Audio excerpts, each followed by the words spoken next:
faz por nós, amém? Então cante esta canção dizendo: não sei como agradecer a Deus pelo que fizeste a mim e pelo mais que o Senhor tem a fazer na sua vida, amém? Louve ao Senhor com alegria.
Jesus é a nossa rocha. E a gente tem várias ilustrações de quando se constrói uma casa sobre areia, é muito fácil de vir um vento ou vem uma tempestade e ela vai cair. Mas se nós construirmos ela sobre uma rocha, uma base bem alicerçada, nós sabemos que ela vai ficar em pé e ela vai ficar firme. Por isso que a rocha tem que ser Jesus em nossas vidas, porque independente das nossas falhas, das nossas limitações, se nós temos Jesus como Senhor e Salvador de nossas vidas, no momento das adversidades, dificuldades, a gente vai obter a vitória, porque nós estamos sustentados numa base realmente muito firme. Que nós possamos cantar agora com toda a animação desse cântico. Amém?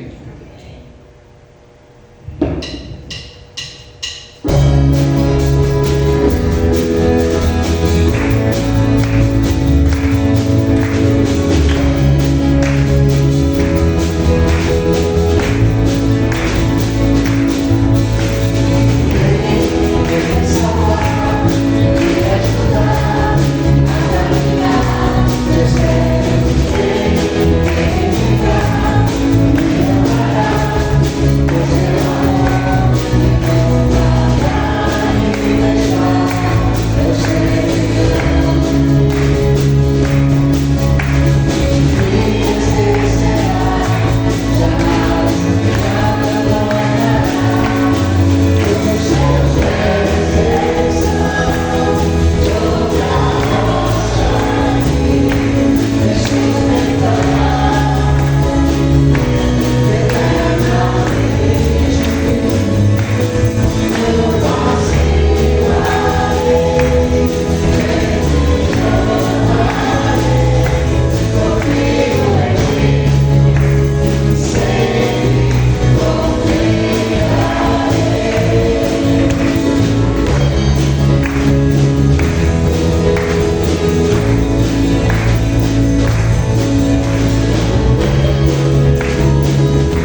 Eu vou tentar fazer os gestos aqui, vocês já sabem, é só acompanhar. Vamos lá. Fazer animado igual com as crianças ontem, né? Exatamente.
cantamos bastante aqui, vamos continuar louvando com mais uma canção, que tudo que o Senhor fez por nós foi exatamente por amor.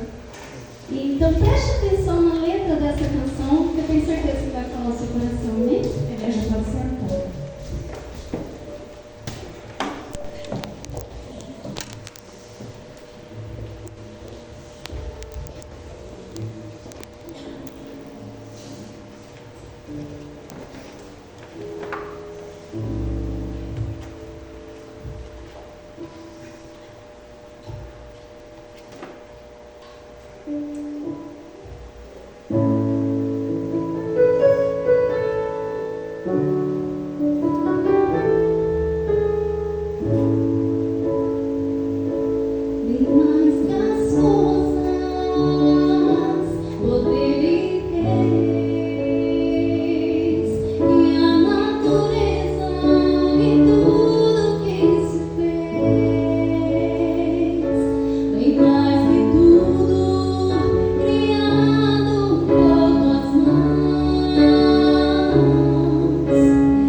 Foi por amor, amém? Cada gota derramado naquela cruz foi por amor. Cada perfuração dos espinhos de sua coroa que ele suportou foi por amor. Toda dor, toda humilhação e rejeição que o Cordeiro de Deus sofreu foi por amor. E é isso que nós celebramos aqui essa noite. O amor de Deus revelado em Cristo Jesus por mim e por você. Portanto, eu quero te convidar novamente a abrir comigo a sua Bíblia no Evangelho segundo Pedro. Abra comigo a sua Bíblia no Evangelho segundo Pedro, capítulo de número 14. E certamente você já aprendeu na escola bíblica que o Evangelho de Marcos é o Evangelho de Pedro. Marcos serviu como um escritor, serviu como um secretário do apóstolo querido, que lamentavelmente naquela Páscoa cometeu o erro de negar Jesus por 3 vezes. Aquele homem chamado Pedro, aquele homem que lamentavelmente nega Jesus 3 vezes, após a ressurreição de Cristo, é restaurado pelo Senhor. E uma vez que ele compreende o amor de Cristo por ele, Cristo o convida a declarar o seu amor 3 vezes.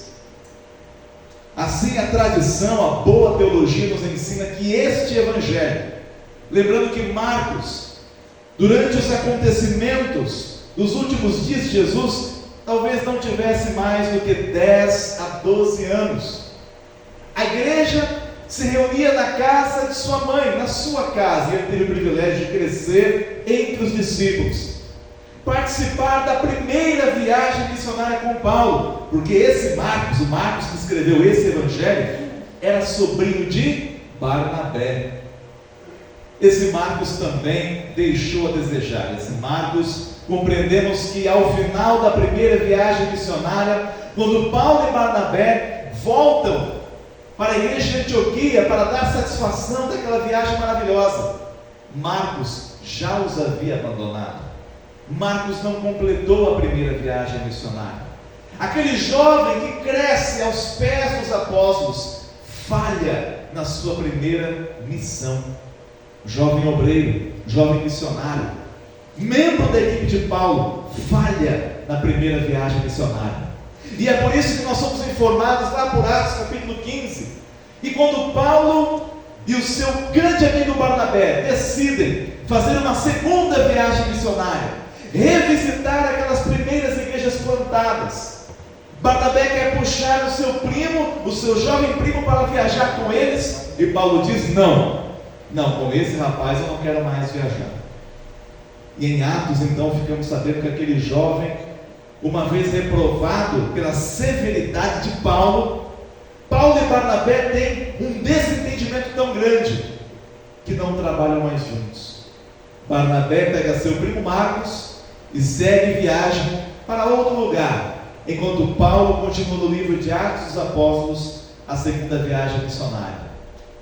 É tudo que o livro de Atos nos fala desse jovem Marcos. No entanto, nas cartas de Paulo nós vemos que inúmeras vezes, em algum momento, houve reconciliação entre Marcos e Paulo, a ponto de Paulo, enquanto estava na cadeia, escrevendo a carta aos Colossenses, a carta aos Efésios, carta aos Filipenses, Paulo cita que um dos únicos em quem ele confia e pode contar da sua equipe, depois de tantos anos, é o jovem João Marcos. João Marcos, que falha no início do seu ministério, como tantos jovens pastores têm falhado também. Ele é restaurado, volta a trabalhar com Paulo, e a história da igreja nos ensina que depois do martírio de Paulo, ou mesmo ainda antes, além de servir no ministério de Paulo como um auxiliar, Marcos também serve Pedro. Marcos se torna um secretário de Pedro e ganha o direito de escrever este evangelho, enquanto ele tem ao seu lado o velho mestre Pedro, citando, compartilhando as suas experiências com Jesus. Marcos, avidamente e cheio do Espírito Santo, registra esse evangelho que nós conhecemos, que talvez é o evangelho mais antigo dos 4, é o primeiro evangelho a ser registrado na história da igreja. E aqui, no capítulo 14 do evangelho de Marcos / Pedro, nós vamos ver a preparação para a Páscoa, a última Páscoa que Jesus participou. Interessante porque, pela tradição, a Páscoa judaica vinha sendo comemorada há mais de 1000 anos, desde os dias de Moisés, como vimos ontem à noite aqui no nosso culto com as crianças. Desde os dias de Moisés, a Páscoa vinha sendo celebrada aos sábados, sempre na virada da sexta-feira para o sábado. A sexta-feira era o dia da preparação. E então ali naquelas 6 horas da tarde, que é o início do sábado judaico, do Shabá, as famílias se reuniam nas suas casas e compartilhavam da refeição do Cordeiro Pascal. Agora aqui, no Evangelho de Marcos, e assim como nos demais evangelhos, somos informados que Jesus antecipou a Páscoa. Jesus não participou da festa da Páscoa no sábado. Sábado, ele esteve morto. Sabendo disso, Jesus antecipa a Páscoa com os discípulos para a quinta-feira à noite. E naquela noite de quinta-feira, nós vamos ver aqui detalhes da última Páscoa de Jesus. Capítulo 14, verso número 12.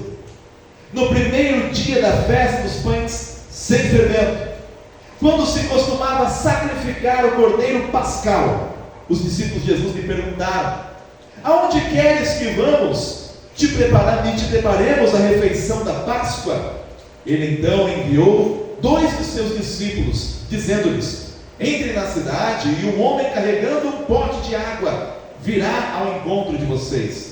Sigam-no e digam ao dono da casa em que ele entrar: o mestre pergunta: onde é o meu salão de hóspedes, no qual poderei comer a Páscoa com os meus discípulos? Ele lhes mostrará uma ampla sala no andar superior, mobiliada e pronta. Façam ali os preparativos para nós. Então nos é dito que os discípulos obedecem. E ali se reúne então, versículo 17, no anoitecer. Ao anoitecer, Jesus chegou com os 12. Versículo 18. Quando estavam comendo a Páscoa, reclinados à mesa, Jesus disse: digo-lhes que certamente um de vocês me trairá, alguém que está comendo comigo. Eles ficaram tristes, e um por um lhe disseram: com certeza não sou eu. Afirmou Jesus: é um dos 12, alguém que come comigo do mesmo prato. O Filho do Homem vai, como está escrito a seu respeito, mas ai daquele que trai o Filho do Homem. Melhor lhe seria não haver nascido. Senhor, essa é a tua palavra. E nesta noite em que celebramos a vida do nosso Mestre, também queremos recordar, queremos trazer à memória seus últimos momentos antes da sua morte, a morte que substituiu cada um de nós que estamos aqui, cada um daqueles que têm fé no Cordeiro Pascal, Cordeiro de Deus que tira o pecado do mundo. Em nome de Jesus, amém. Em outra porção dos evangelhos, Jesus disse que ele ansiava por essa Páscoa, essa que seria a sua última Páscoa, Páscoa que ele comemorou numa quinta-feira à noite, início talvez da sexta-feira, o entardecer da quinta para sexta. Para nós é difícil porque estamos acostumados a contar as nossas horas, a pensar no início de um dia a partir da passagem da meia-noite. Para os discípulos no passado, para muitos judeus até hoje, a sexta-feira começava na quinta-feira, 6 horas da tarde. Isso traz um pouco de confusão. Mas o fato é que os preparativos foram feitos na quinta, e ao anoitecer, Jesus então se assenta e come com seus discípulos. Irmãos, aquela era para ser uma festa, mas Jesus aqui traz palavras que entristecem os seus discípulos.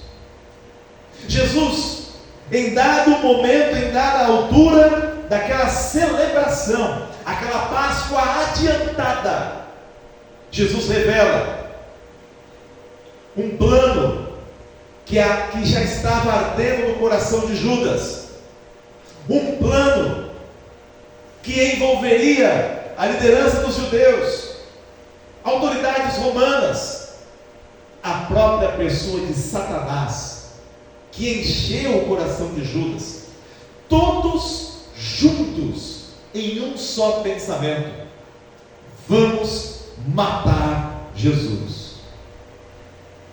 Mas Jesus também revela que, apesar dos planos dos homens, dos planos do inferno, Deus é soberano. Porque antes de subir ao coração maldoso desses homens, machucar, ferir, humilhar e matar o Filho de Deus, desde a eternidade, o Pai já havia decidido, por amor, entregar o Filho por mim e por você. Portanto, Jesus não está apenas revelando o plano diabólico de corações endurecidos, corações malignos como o de Judas, mas Jesus quer mostrar uma outra realidade para os discípulos, a realidade do Deus que cumpre os seus planos, ainda que usando pecadores, ainda que usando circunstâncias as mais difíceis, as mais dolorosas, as mais confusas, que nem os discípulos eram capazes de compreender naquele momento. Pelo contrário, situações que lhes trariam imediata tristeza. Com certeza ficou mais difícil engolir o jantar a partir daquele momento. A tristeza se apoderou da mente e dos corações daqueles homens. E imediatamente a reação, o ímpeto deles foi, um a um, voltar-se para o mestre e dizer: não, Senhor, certamente não sou eu que vou te trair, certamente eu não tenho parte com os inimigos, eu não vou trair o Senhor. Movidos por tristeza, por confusão, ficou difícil continuar aquela refeição de Páscoa. Espero que ninguém tenha se engasgado com os ovos de chocolate essa semana, né? É mais fácil hoje em dia, não é? Hoje em dia é mais fácil. Eu gostei muito do bacalhau que a Lana preparou para mim. Não tinha cordeiro em casa, mas tinha bacalhau. É uma tradição.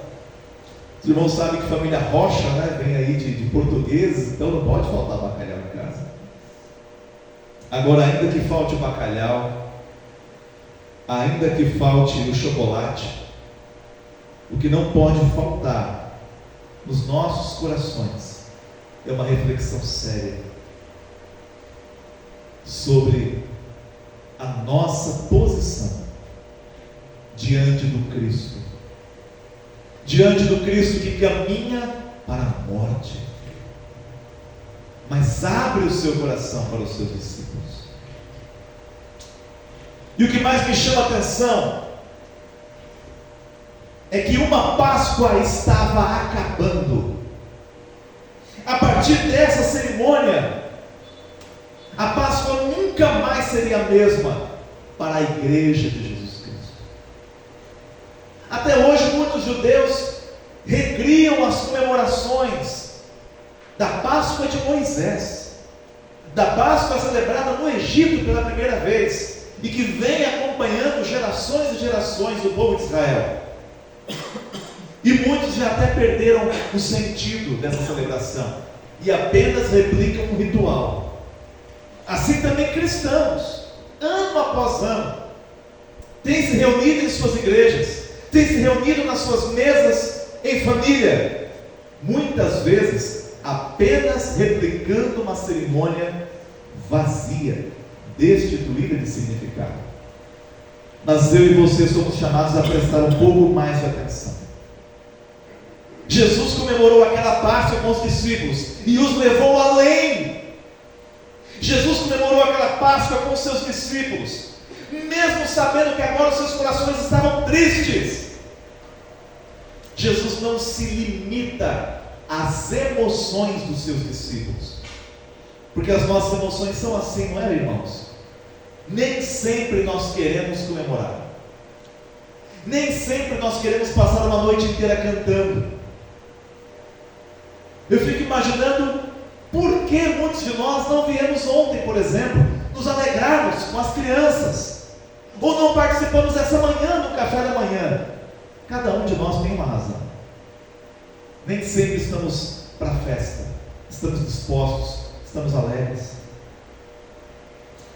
Mas repito, Jesus não se limitou à indisposição, ou à confusão, ou à tristeza dos seus discípulos.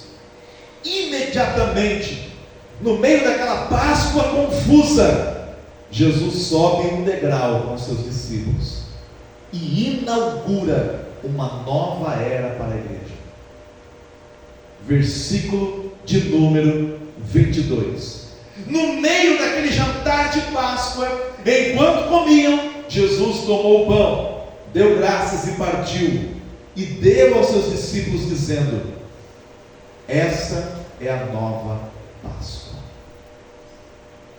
Tomem isso, tomem, porque isso é o meu corpo.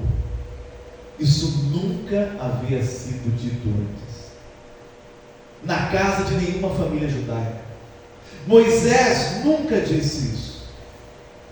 Por todo o Antigo Testamento, até os dias de João Batista, a Páscoa era uma lembrança do que Deus havia feito a Israel, passando por cima da casa dos hebreus com o anjo da morte, livrando aqueles que marcaram os umbrais, as soleiras de suas portas com o sangue de cordeiros, libertando Israel do Egito.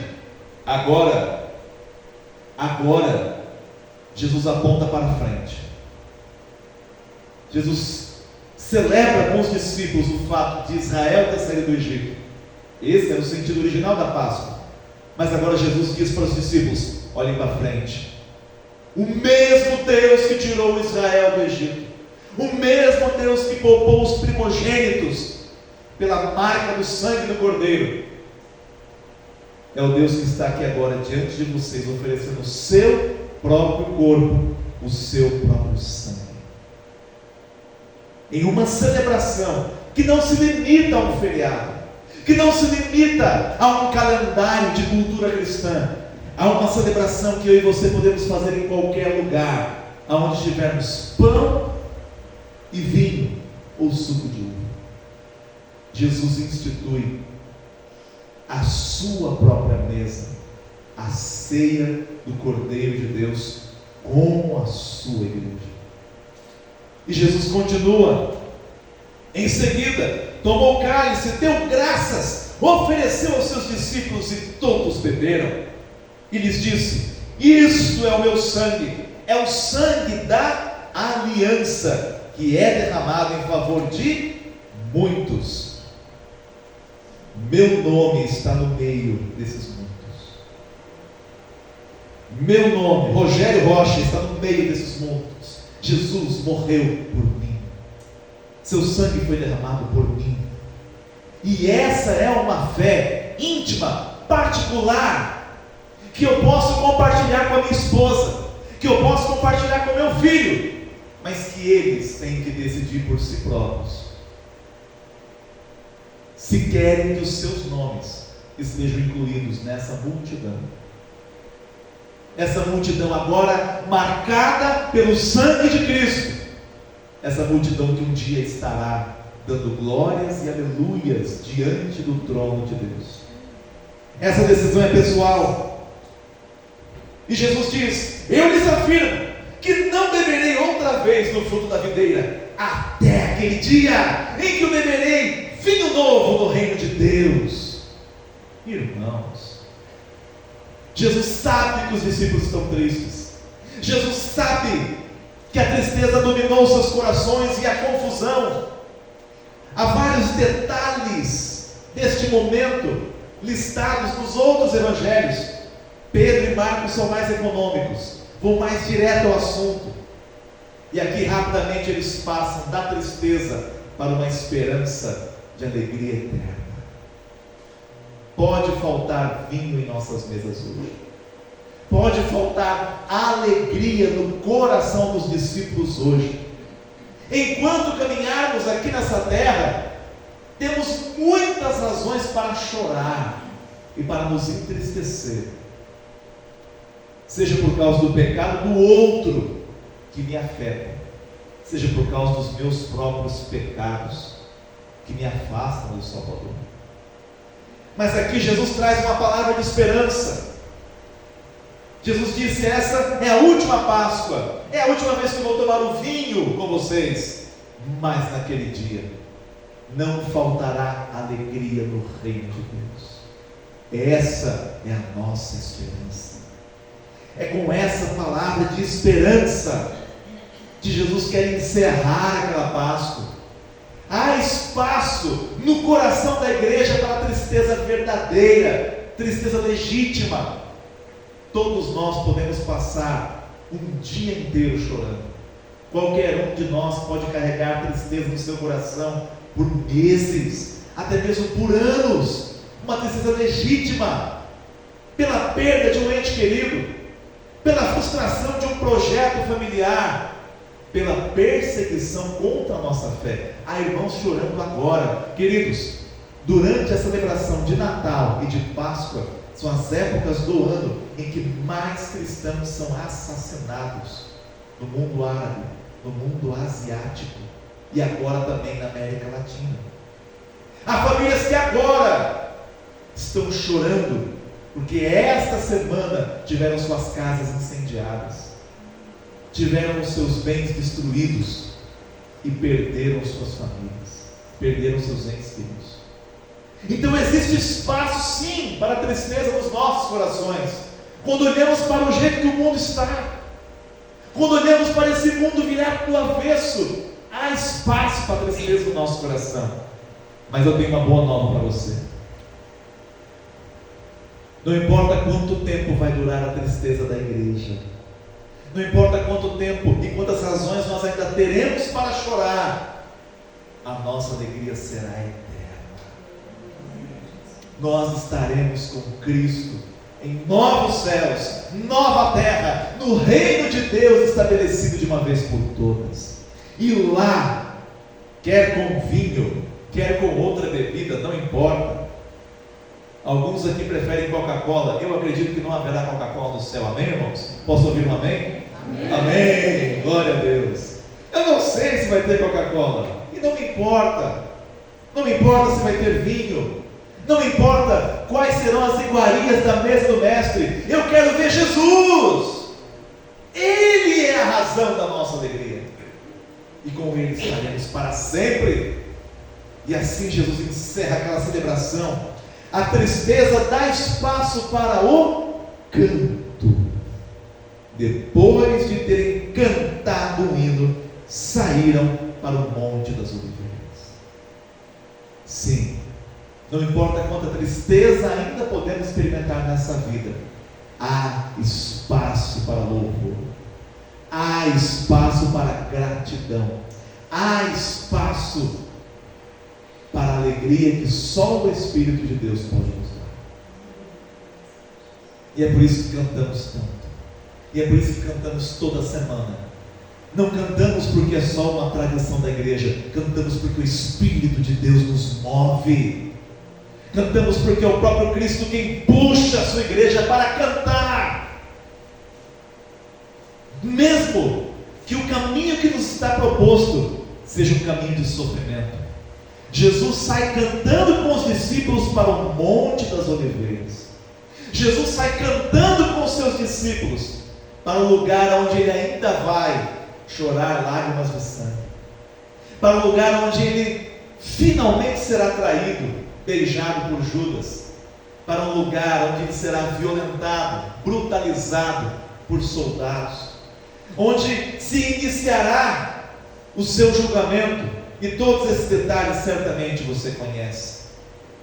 Eu quero avançar e chegar a esse momento tão importante, que é o momento da crucificação. Uma vez que Cristo enfrenta o sinédrio, a liderança dos judeus, e é por eles condenado.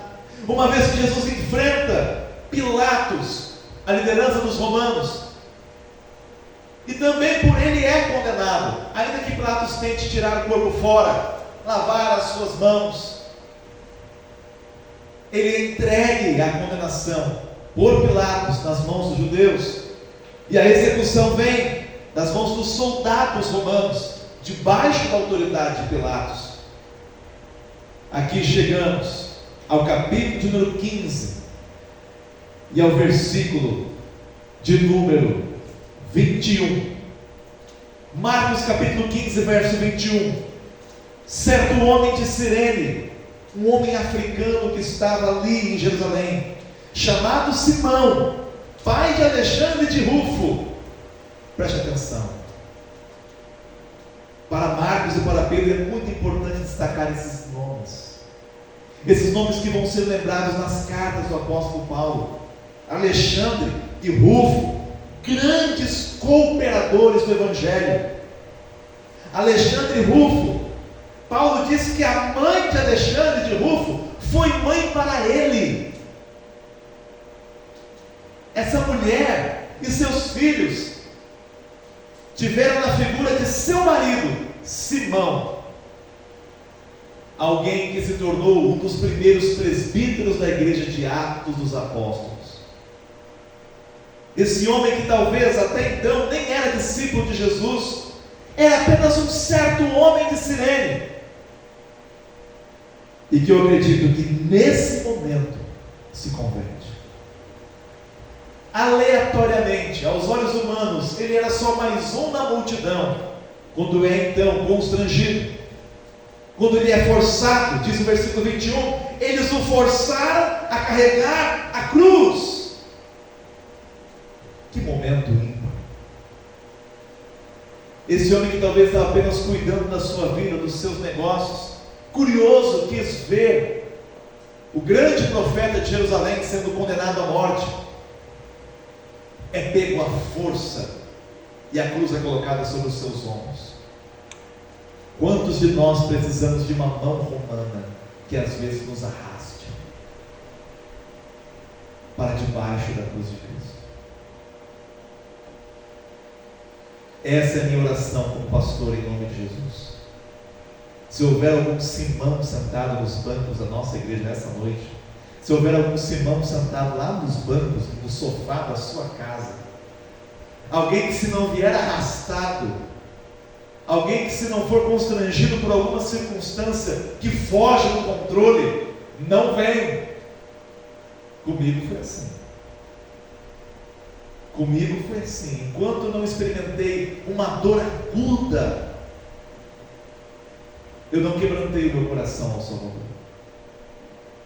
Eu que gostava de tirar sarro daqueles jovens que tentavam evangelizar no meu ambiente de trabalho, num chão de fábrica, no chão de uma gráfica. Deus permitiu que eu sofresse coisas da juventude. Eu tinha 17 anos. Deus permitisse que relacionamentos na minha vida fossem rompidos, que sonhos de adolescentes fossem frustrados, até que em lágrimas eu pedi para aqueles meninos falarem de Jesus para mim. Alguns vêm assim, alguns precisam ser obrigados, arrastados a estar diante do Salvador, e então tomam uma decisão, se querem se encontrar debaixo da cruz ou não. Simão tomou a decisão certa, e isso repercutiu na vida de sua esposa, isso repercutiu na vida de Alexandre, repercutiu na vida de Rufo, e essa família foi uma bênção no futuro na vida do apóstolo Paulo. Levaram Jesus a um lugar chamado Gólgota, que quer dizer lugar da caveira, da morte, a sombra da morte. Então lhe deram vinho misturado com mirra, aquela mirra amarga, a mesma mirra que Jesus foi presenteado ainda quando bebê por um daqueles 3 magos que o visitou: ouro, incenso e mirra. Desde o seu nascimento, todos os sinais apontavam para a amargura que ele experimentaria do seu sacrifício. Mas ele não bebeu, e o crucificaram, dividindo as roupas dele, tiraram sortes para saber com o que cada um iria ficar. Eram 9 horas da manhã quando o crucificaram.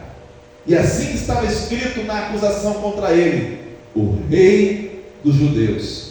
Com ele crucificaram 2 ladrões, um à sua direita e o outro à esquerda. E cumpriu-se a escritura que diz: ele foi contado entre os transgressores. Os que passavam lançaram-lhe insultos, balançando a cabeça e dizendo: ora, você que destrói o templo e o reedifica em 3 dias, desça da cruz e salve-se a si mesmo. Foi para isso, irmãos, que Jesus subiu na cruz? Foi pensando em si mesmo? É para isso que Jesus desceria da cruz? Para salvar-se a si mesmo? Não! 1000 vezes não. Ele aguentou até a última hora. Ele aguentou até o último momento por mim e por você. Da mesma forma, os chefes, os sacerdotes, os mestres da lei zombavam dele entre si, dizendo: salvou os outros, mas não é capaz de salvar a si mesmo. O Cristo, o Rei de Israel, desça da cruz, diz Satanás na boca daqueles homens. Desça da cruz, para que o vejamos e creiamos. Os que foram crucificados com ele também o insultaram. Foram tantas as maneiras que Satanás tentou impedir que Jesus chegasse à cruz. E até aquele momento, Satanás ainda o tenta na boca daqueles falsos líderes religiosos. Mas o plano de Deus se cumpre. Verso 33. E houve trevas, escuridão sobre toda a terra, um eclipse talvez do meio-dia. Não me lembro de um eclipse tão longo, mas do meio-dia até as 3 horas da tarde, escuridão. E por volta das 3 horas da tarde, Jesus bradou, Jesus gritou em alta voz: Eloi, Eloi, lama sabachthani, que significa: meu Deus, por que me abandonaste? Qual é a resposta para essa pergunta, irmãos?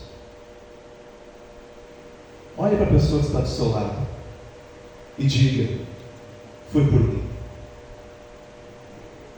Foi por mim. Foi por você. Foi por cada um de nós.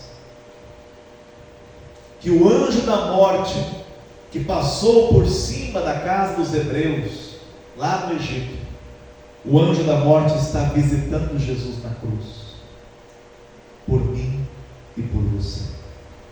O anjo da morte passou sobre mim e sobre você, mas a morte chegou até Jesus. Uma morte muito maior do que a morte física. Lembre-se, a palavra morte significa separação.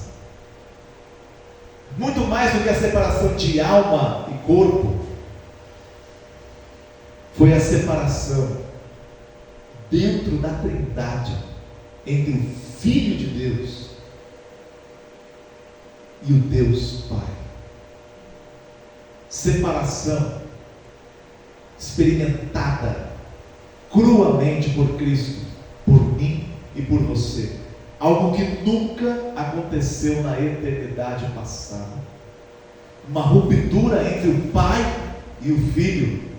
Mas nesse momento, de acordo com a carta dos Romanos, Paulo nos diz que Jesus era o maldito de Deus, maldito por mim e por você. Ele levou as nossas maldições, Ele levou sobre si os nossos pecados, e Ele lançou sobre nós o seu manto de justiça, e Ele nos cobriu com o seu sangue, e nos deu salvação. Uma troca perfeita acontece na cruz. Eu e você, que nascemos de acordo com Romanos capítulo 6, separados de Deus, destituídos da glória de Deus, porque somos pecadores, na cruz somos unidos a Deus, enquanto Jesus do Pai é separado. nem a natureza suportou isso. Escuridão, terremotos, tantos sinais aconteceram naquele momento. E ali o nosso Mestre morreu por mim e por você. A Páscoa simbolizada na mesa, no cálice, no pão, é consumada na cruz. A minha Páscoa, a sua Páscoa, na cruz do Calvário. Não mais um cordeiro morto como no Egito, cujo sangue foi passado nas portas, mas o Cordeiro de Deus morto, sangrando por mim e por você. Há uma boa notícia, né? Jesus ressuscitou. Jesus ressuscitou. Sim, irmãos, ele foi sepultado. Sim, mas aquele sepulcro não era dele. Aquela sepultura não era de Jesus, era emprestada, porque ele não passou mais do que uma noite, ele não passou mais do que algumas horas. Ele foi sepultado ali no final daquela sexta-feira. Ele passa o sábado, ele passa o dia do Shabat descansando. Olha que interessante, eu não quero entrar nesse detalhe, mas Jesus passa o descanso da morte no sábado, enquanto as famílias dos judeus estão celebrando as suas Páscoas no sábado. Jesus se prepara para aquele domingo de manhã que nós celebramos hoje, com pão, com suco, com café, com bolacha. Que café da manhã maravilhoso! Por mim já marcávamos outro domingo que vem, mas eu sei que não dá nem todo domingo, né, irmãos? Está vindo aí um almoço para a família, né? Está chegando aí, se Deus quiser, mês da família, mês de maio, vamos ter programações especiais. Por que queremos comer tanto? Por que queremos compartilhar tanto desses momentos? Por que eu gosto de ir na sua casa e comer bastante na sua mesa? Porque Jesus ressuscitou.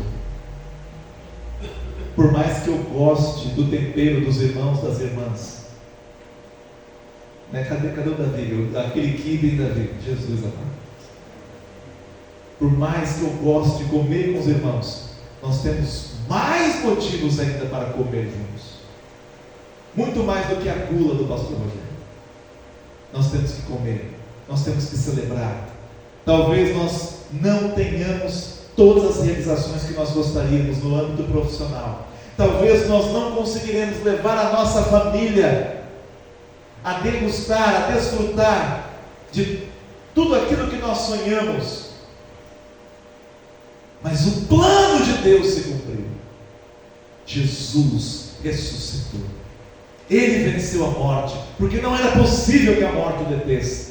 Ele saiu daquele sepulcro, e nós lemos isso no meio do culto nessa noite. Ele ressuscitou. E como foi difícil para os discípulos acreditarem nisso. As emoções são assim, irmãos. As emoções muitas vezes nos dominam. Os mesmos discípulos que não aceitavam o plano de Deus, do Cristo entregando sua vida por nós. Discípulos como Pedro, que não, de nenhuma maneira, conseguia entender que Cristo precisava morrer. E depois foi tomado por medo e nega o Salvador. Agora esses discípulos são tomados por incredulidade. Ainda que Maria Madalena, ainda que Maria lhes testifique, lhes testemunhe, ainda que os discípulos de Emaús, versículo 12, também lhes testifique, lhes testemunhe. Versículo número 13, eles voltaram, capítulo 16, Marcos 16, verso 13. Eles voltaram e relataram isso aos outros, mas também nestes eles não creram. Finalmente, mais tarde, Jesus apareceu aos 11, enquanto eles comiam. Irmãos, comer com os irmãos é bíblico, amém? Glória a Deus, que maravilha, por isso que eu gosto de ler a Bíblia todo dia. Censurou-lhes a incredulidade e a dureza do coração, porque não acreditaram os que tinham visto depois de ressurreto. Mas você crê, amém? Eu também creio, amém? E é por isso, para todo aquele que crê, vem o verso de número 15. Capítulo 16, verso número 15. Vamos ler juntos? E disse-lhes: vão pelo mundo todo e preguem o evangelho a todas as pessoas. Adiante. Quem crê e for batizado será salvo, mas quem não crê será condenado. Após corrigir a fraqueza da fé dos discípulos, especialmente representada na pessoa de Tomé, lá no Evangelho de João, Jesus dá uma ordem para mim, para você, para todas as gerações da igreja: vão e preguem o Evangelho, vão e façam discípulos, porque essa é a única esperança para o mundo. Não há outra esperança. Quem crê e for batizado, quem crê e agir, quem crê de todo o coração e assumir uma aliança e assumir um compromisso, quem crê é batizado. Por quê? Por que é batizado? Porque quer tomar do pão, quer tomar do cálice. Quem crê e for batizado será salvo. É uma boa notícia, amém, irmãos? Mas nós não podemos pregar metade. Há uma má notícia: quem não crê pode até ser batizado. Quem não crê pode até ser membro de uma igreja, pode ter sido batizado na infância, ou pode ser batizado adulto, não importa. Quem não crê pode até dar o dízimo. Quem não crê pode até assumir cargos em uma igreja. Quem não crê já está condenado. Não importa o quão religioso que seja, ou sem religião nenhuma. O importante não é as cerimônias, as práticas, as tradições. O importante é a fé, que só Deus pode dar. A fé que nasce da palavra, de ouvir e ouvir o Evangelho, a palavra pregada. Irmãos, não há outra esperança. Há uma e suficiente: a esperança do Evangelho de Jesus Cristo. Isso para nós é Páscoa. Saímos de uma mesa farta, saímos com cânticos nos lábios, lembramos, trazemos a nossa memória, e em memória de Cristo participamos do seu corpo, participamos do seu sangue, mas saímos para proclamar a morte do Senhor até que Ele venha. E Ele está voltando. Aleluia, Ele está voltando. Olha o que nos diz o versículo de número 19. Depois de lhes ter falado, versículo 19, depois de lhes ter falado muitas coisas, o Senhor foi levado aos céus e assentou-se à direita de Deus. Então os discípulos saíram e pregaram por toda parte, e o Senhor cooperava com eles, confirmando-lhes a palavra com sinais que acompanhavam. O Senhor é o nosso ajudador, o Senhor é o nosso cooperador. Enquanto saímos por toda parte para pregar a sua palavra, Ele vai à nossa frente, Ele abre corações, Ele restaura casamentos, Ele cura feridas no corpo e na alma, se necessário. Mas eu e você, em nome do Jesus da Páscoa, em nome de Jesus que morreu, mas ressuscitou, honramos aquele que está à direita de Deus Pai, proclamando o seu amor. Amém, queridos? Feche seus olhos em nome de Jesus. Obrigado, Senhor. Obrigado, Senhor, por essa noite na tua casa de oração. Obrigado, Senhor, por nos encontrarmos aqui nesta celebração de Páscoa, sabendo que tudo que podemos te oferecer como igreja, todas as nossas cerimônias, todas as nossas canções, todos os nossos rituais e tradições são pequenos, são apenas uma expressão da nossa gratidão e do nosso louvor àquele que fez tudo por nós, aquele que entregou tudo por nós, aquele que entregou a si mesmo em nosso lugar. Jesus, nós te amamos. Jesus, nós te amamos, Senhor. Jesus, nós te amamos, porque o Senhor nos amou primeiro. E foi tanto amor, que o Senhor não apenas morreu, mas o Senhor ressuscitou e veio ao nosso encontro. O Senhor ressuscitou e também nos ressuscitará. O Senhor ressuscitou, subiu à direita do Pai, mas dali voltará para nos buscar. E nós te aguardamos, Senhor. Maranata, Senhor Jesus. Maranata, Senhor Jesus. Vem logo, Senhor. Venha o teu reino. Venha o teu reino, seja feita a tua vontade, agora e naquele dia, em que nos assentaremos com Abraão, em que nos assentaremos com Moisés, em que nos assentaremos com todas aquelas crianças que foram mortas, enquanto Jesus fugia para o Egito no colo de seus pais. Estaremos lá, Senhor, todos nós que cremos de todo o coração. Estaremos lá, Senhor, e queremos nos alegrar naquele dia, uma alegria que esse mundo não pode dar, uma alegria que só o Senhor tem e o Senhor dá. Ah, Senhor, renova em nossos corações essa esperança, independente das tristezas que ainda havemos de experimentar nas próximas Páscoas, nos próximos anos que virão.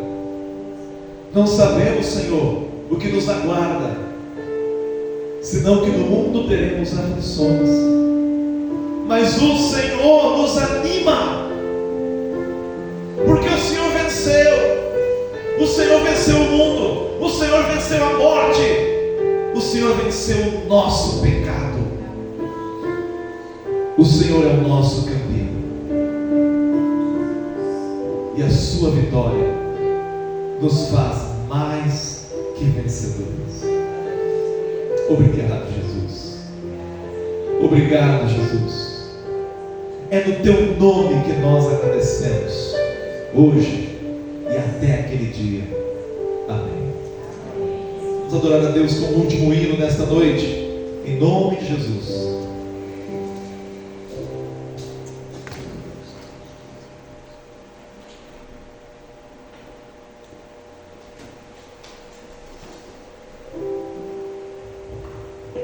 Vamos contar intérpretes? Estamos chegando ao final.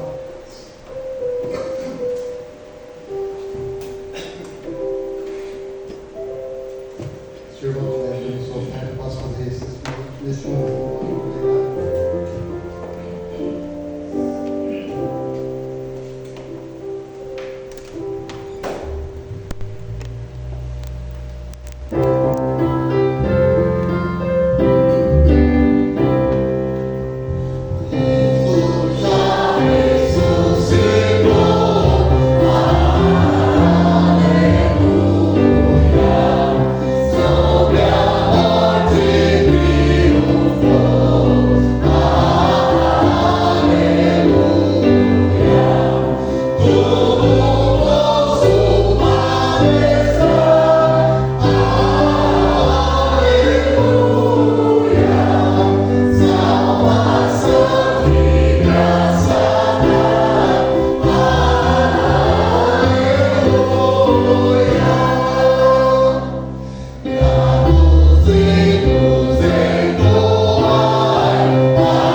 E que a graça do Cristo vivo, o amor do Pai eterno e a alegria do Espírito Santo seja com todo o povo de Deus, hoje e sempre. Amém. Deus abençoe a todos. Somos mais uma vez gratos por todos que aceitaram o convite para estar conosco esta noite, os que vieram também ontem. Somos gratos a todas as famílias que trabalharam para que as crianças fizessem uma apresentação tão especial neste fim de semana. Deus os abençoe a todos. Quarta-feira, culto de oração. Não perca, estaremos aqui no templo buscando a face do Senhor. Amém.